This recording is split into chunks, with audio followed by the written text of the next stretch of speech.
The Influencer's Edge is brought to you by the Rapid Sales Accelerator. If you're ready to skyrocket your sales by 30% or more in just 90 days, then you need to claim your free training right now.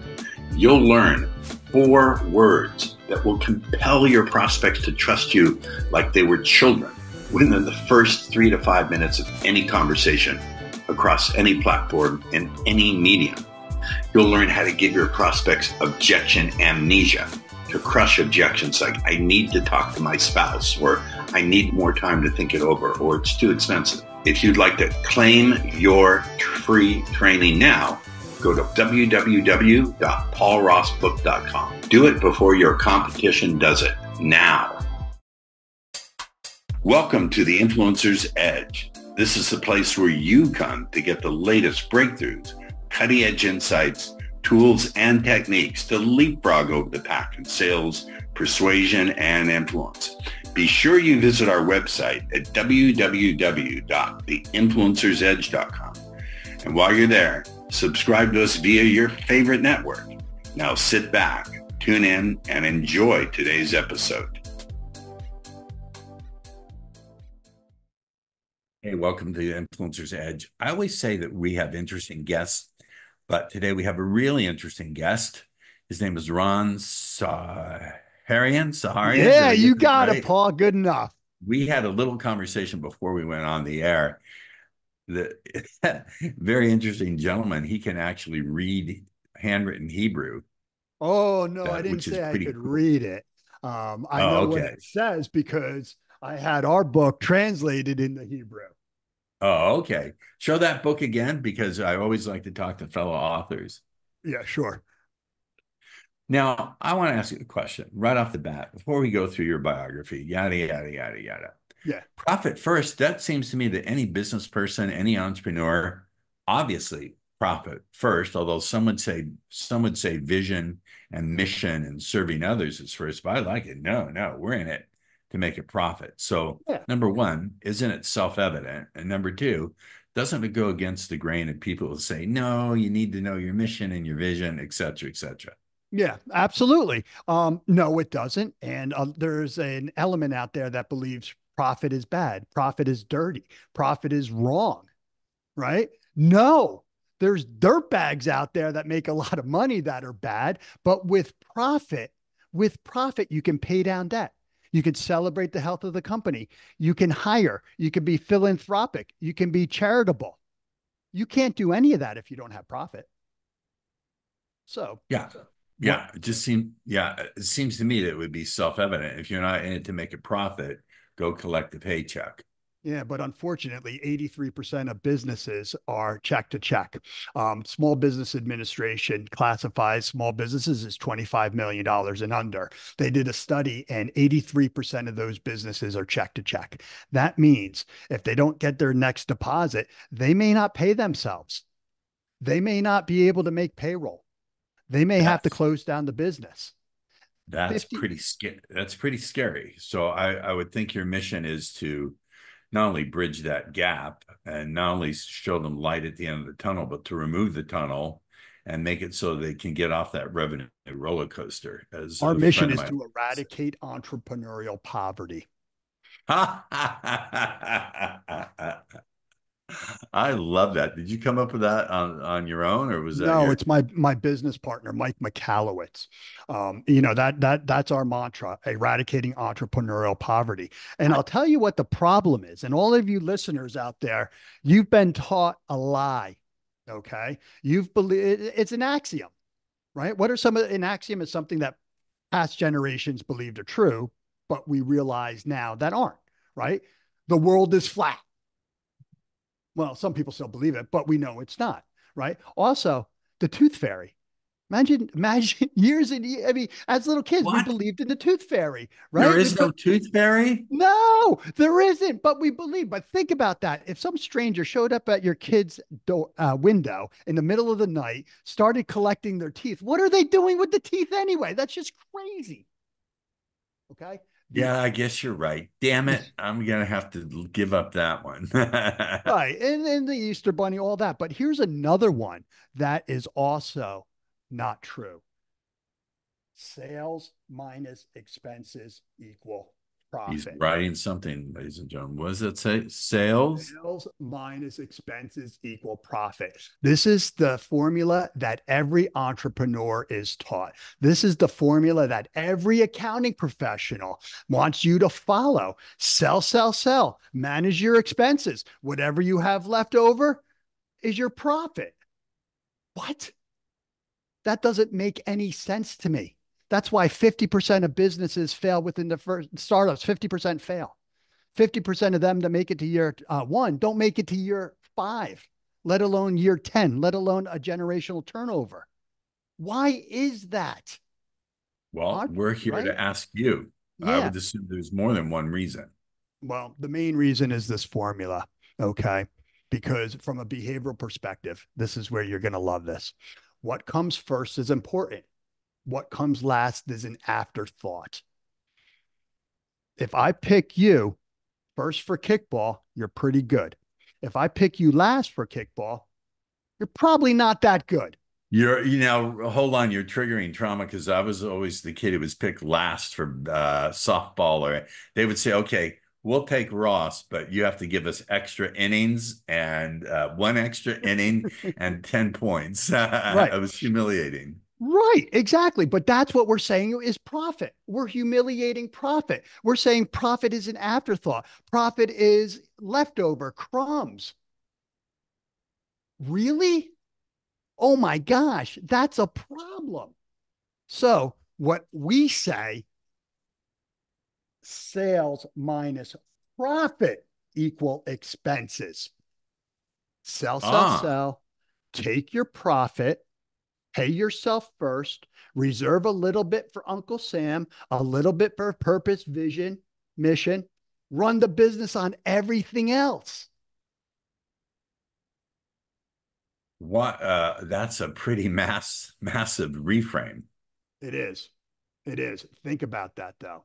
Okay. And so I've studied thousands of businesses across this globe. I've been doing this for over 10 years, working with thousands of accounting firms, implementing this in their business so that they can then spread the world. This methodology, right, has been implemented in close to 1 million different businesses, everything from startups to $100 million. It is the ultimate pay yourself first methodology. The profit first, this is a system. It's not accounting, it's not bookkeeping. It's a system that resides between financials, which are historical documents, and forecasting, which are hopes or dreams. And for your audience, I've got 5 copies of Profit First that I'd like to gift out because some of you may not be Absolutely. No, understanding. absolutely. But hold on. Yeah. Hold on. Let me push pause and maybe do a little pushback. As far as forecasting, there are elements of chaos. No matter how you try to predict, there are always unpredictable elements, black swan events like Yep. pandemic. So how accurate really can we be with any kind of forecasting? You Because can't. That's you why I can't. call it hopes and dreams. Hopes and dreams. That's Okay. why I don't believe in accrual accounting either. I use it. I know what it is, but it's horrible. You don't What believe in happens if what those kind of accounting? I'm sorry, I I, heard a I like cash-based accounting personally. I'm a cash cash-based guy. based. Yeah, absolutely. You can use accounting, whatever mechanisms you want, accrual-based, I get it. But again, accrual-based accounting is hoping that you're going to get those deliverables that are out there. You're already recording income that you really haven't earned, but you're saying you're going to get it. What if you don't get it? What if you're Enron? What if you're these other Yes. What if companies? you are Enron? Yeah. Yeah, exactly. So one of the things is that business owners, okay, they need to start paying themselves first. Okay. They need to have a system in place that provides them with financial clarity. They need to understand the ebbs and the flows of their cash flow.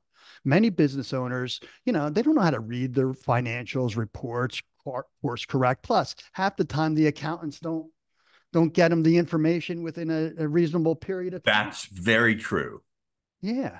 And so what does a business owner do? They wake up every day, they log into their bank account, and they do bank balance accounting, right? They say, okay, I have $10,000 in my bank account. I could pay this. I could do this. I could do that. But what they're forgetting is that $10,000, a predetermined percentage should be earmarked for paying them.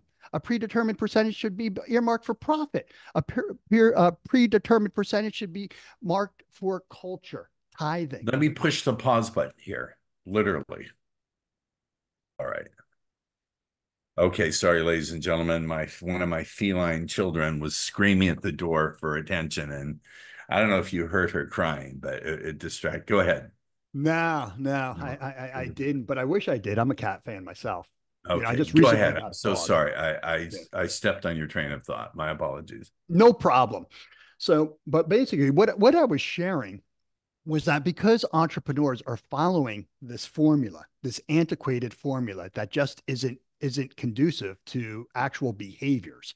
We had to come up with a system that actually worked with the human behavior. And so we were discussing that business owners wake up every morning, right? They look at their bank accounts and they determined what they're going to do, what they're going to buy, what they're going to spend, who they're going to, the invoices are going to pay. They're not realizing that a predetermined percentage of that money should go to them in terms of owner's pay, should go to profit, should go to maybe debt services if you have debt, should go to mission value, tithing. They're forgetting that.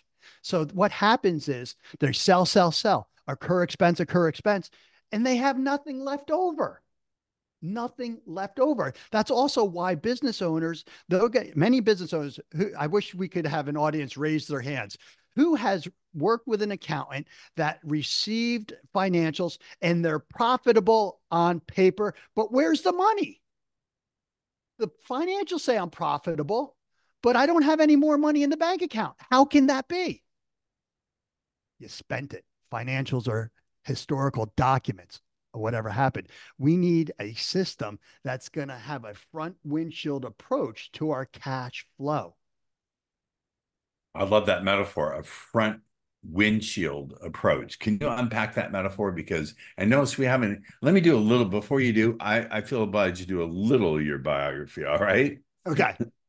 So Ron is the co-founder of Profit First Professionals. Since starting Profit First Professionals in 2014 from the basement of Mike's house, Mike is your partner. Yep. Ron has implemented, certified, and taught Profit First to hundreds of accounting, bookkeeping, and coaching firms throughout the world. Ron's an expert in sales processes and systems, hiring, scaling, and operations. Man, we want to talk about hiring because that is a bitch. Ron is also known as Obi-Ron. That's Obi, so that's you have your lightsaber there. I'm sure you do. Here it comes. I'm also a knight. I'm a Jedi Knight. See, it says so right there. Well, I got look, my yeah. Oh, you got a lantern. There you go. I'm a Green Lantern. The stone fell out. I had a green stone for 20 years. It fell out. I'll redo it. Ron is an avid sports memorabilia collector and car enthusiast. He's married with a daughter living in New Jersey, USA. Okay, fair enough. So front windshield. Let's unpack that metaphor, Ron. Yeah. Most accountants or bookkeepers are historians of what happened. They tell you what you did, what you spent, and what happened. None of them are helping you with how to manage your money moving forward. How do I allocate for future needs? How do I allocate for hiring? How do I use the money that I have in a way that's going to help me see down the road and prepare for what's coming down the road? I already know what I did in the past. Already know what I spent. I need a system that's going to help me put guardrails in place so that I have money for these future events that I'm building towards, that I just don't wake up every day and, spend all of my money because that's what's there. And we don't have guardrails in place to prevent us from spending it. I So, think this, if I could contribute and affirm what you're saying, I think this is also for people who are not in business because we live in a instant gratification world and the entire country, I think the United States is $34 trillion in debt, which you as an accountant, I don't think even you can conceive of what that number means. It's inconceivable. Well, here's the thing. I am not an accountant. Okay. I am not a bookkeeper. Okay. That's the beauty of this methodology, is that it wasn't created for accountants or bookkeepers. It was created for us, the layman. right? And so, what my company does is we certify accountants and teach accountants this methodology so that they can deploy it in all of their businesses. Now, can I learn this? I'm not an accountant. Yes. I have a bookkeeper. Could the entrepreneurs watching this, the business owners watching this, could they learn this themselves? Yeah. Want me to? I'll teach you right now. Go Okay. ahead. And I'll tell you a story, right? I grew up, how I grew up, many listeners maybe grew up the same way under something called grandmother's envelope budgeting methodology. Okay. What that is my grandmother, okay, whenever she got, say, a dollar, okay, from grandpa, she wouldn't put it in one envelope. My grandma would she had four envelopes at that time. She had a food envelope, a church envelope, a rent envelope, and a clothing envelope. Okay. She put a quarter in each one of those envelopes. When Ah, she went to the food store, she didn't bring all of the envelopes. She brought one envelope, the food envelope. Okay. pretty She had smart. Non-digital allocation of funds. it gets better. Okay. So now, okay, grandmother went to the store with a quarter, not a dollar. She had to make that quarter work. If she went with a dollar, okay, for food, maybe she got filet instead of ground beef. Maybe she got some ice cream because it was a hot day. But no, when she has only a quarter to work with, she has to make that quarter last. See, that's the human behavior. Northcote Parkinson is a theorist and a historian who basically theorized that we humans will exhaust every available resource given to us in any available time. Stephen Hawkins also echoed this. Okay. Now, that means if I give you $10,000 in 8 weeks to do a project for me, it's going to cost me, $10,000 in 8 weeks. You're going to Wait, spend wait, all of wait, that wait, money. wait, wait. Pause. Stephen Hawking's the astrophysicist. What in Mhm. the world? What did he have to, He how did he? echoed this. He basically said, yeah, humans are going to exhaust all of the resources on Earth. We can't help ourselves. Unfortunately, that's probably true. It's how we're wired. It's how we're wired. We can't help ourselves. Okay. Same thing with individuals. Okay. So set, we have to break a neural pathway, basically. Okay. Yes, So, right. yes. So, so what I'm looking to do is, work with human behaviors, not change them, channel the behaviors. Okay. And so now so the Parkinson's, right? We're going to use all available resources. Okay. The flip side of Parkinson's is the beauty. When resources are less, we're going to be creative. We're going to be inventive. We're going to work harder and do more to get more out of less. Right? That's Hey, what Grant. that's my heritage. I say it not in a derogatory way, but that's what the Jewish people have had to do for thousands of years. Absolutely. Absolutely. Right. So, that's called Parkinson's law. The example that everybody hearing us today has experienced Parkinson's law if you brush your teeth, right? So when you get a new tube of toothpaste, Paul, you lay a bead on, you brush your teeth, some falls off, no big deal. You put more on, brush your teeth, whatever. But towards the end of the month, you're cranking it on the corner, you're rolling it up. You might buy a squeegee tool. I'm so cheap, I cut mine. I cut my toothpaste and I get maybe an extra 2 weeks out of it. I've probably spent less on toothpaste than most Americans in their lifetime, right? But what I'm Okay. doing is getting more of less. I don't know what kind of accolade or laureate that earns you, but all right. Drives my wife nuts. But it's great. And so now, okay, grandmother was applying this to her life and her finances by using envelopes. Okay. This is Dave Ramsey, pay yourself envelope budgeting methodology that people are coaching. My daughter has envelopes, right? She's got a charity envelope. She got this, she got that. I have, instead of envelopes at home, I have bank accounts. It's the 21st century. Don't use envelopes, use bank accounts. Okay. So this is how Profit First is related to businesses. Let's take grandmother's envelopes, but instead of calling them food, rent, clothing, how about we call owner's pay? How about we call profit? How about we have tax? How about we have mission, vision, purpose? How about when we get a dollar in, we take a predetermined percent, 1% to start out of that dollar and allocate it into each one of these buckets.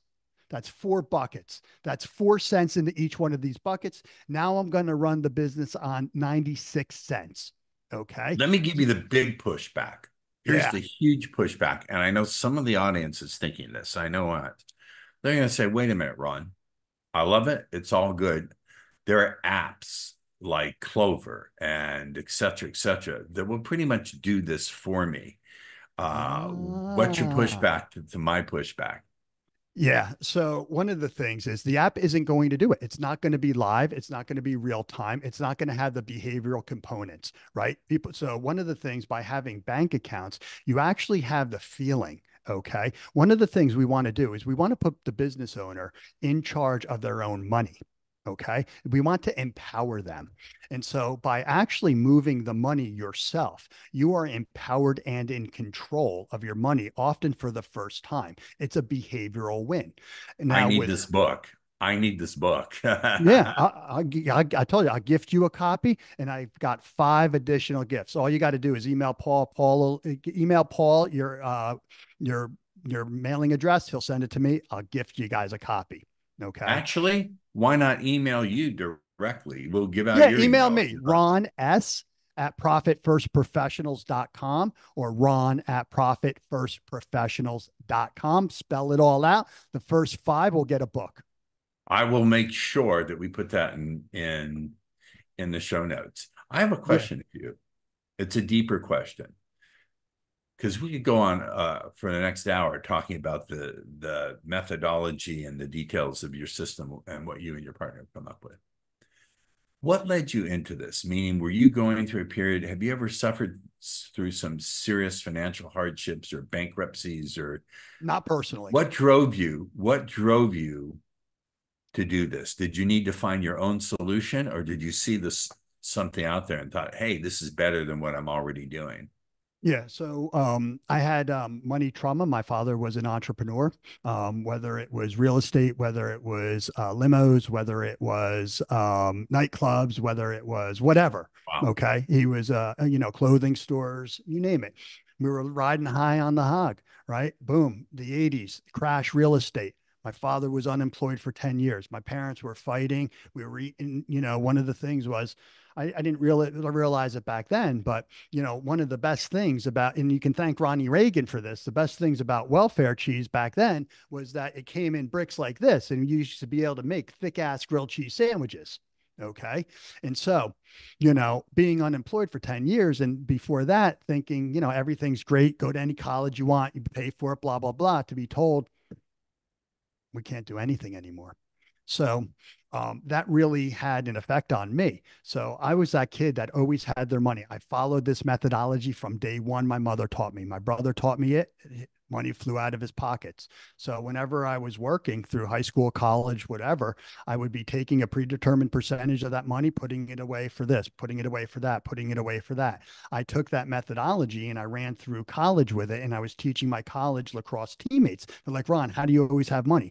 I would say the first paycheck I get, I put it in savings. Second paycheck I get, I use that for food, living expenses. Third paycheck, gas, travel, transportation. Fourth paycheck, profit. That's what I'm having fun with. So Now, in no place, here's the wisest thing I think you did.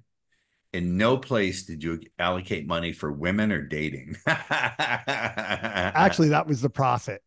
Oh, that was the profit No, because well, yes, but it was whatever ladies I wanted to do with it. It was my ladies money. are expensive.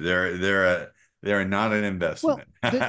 the true story, Paul, is when I first got my very first paycheck, my mom said to me, "Come on, let's go. We're going to the bank." I said, "All right." Took my paycheck, put it in the bank. She said, "That's how you pay yourself first." Cool. Second paycheck. Come on, we're going to the bank. No, we're not going to the bank. You owe your dad and me back for those submarine sandwiches, that Mountain Dew, those Doritos for lunch. Thank you. Okay.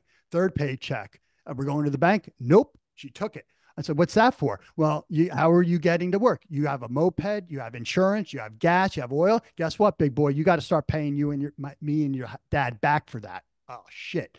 Fourth paycheck. We used to get paid weekly back then. I'm hiding from my mom. I don't want to see her. She's going to take my paycheck. Wow. Right. So she finds me. I said this, here you go. She goes, no, that's yours. I go, it's mine. Yeah, that's what you earned. You put money away. Okay. You paid yourself do you first. think this, you have, but wait, pause. You have a history of having grown up with this.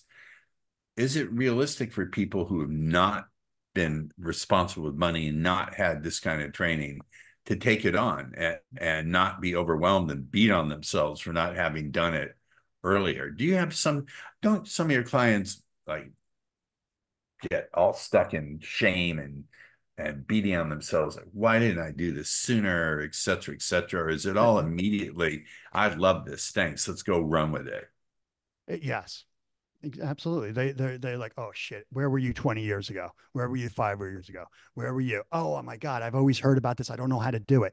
I've asked my accountant, how do I pay myself? They said, you sell whatever you have left over, you pay yourself. He's like, I got nothing left over, and they're like, how do I pay? They just, all this stuff.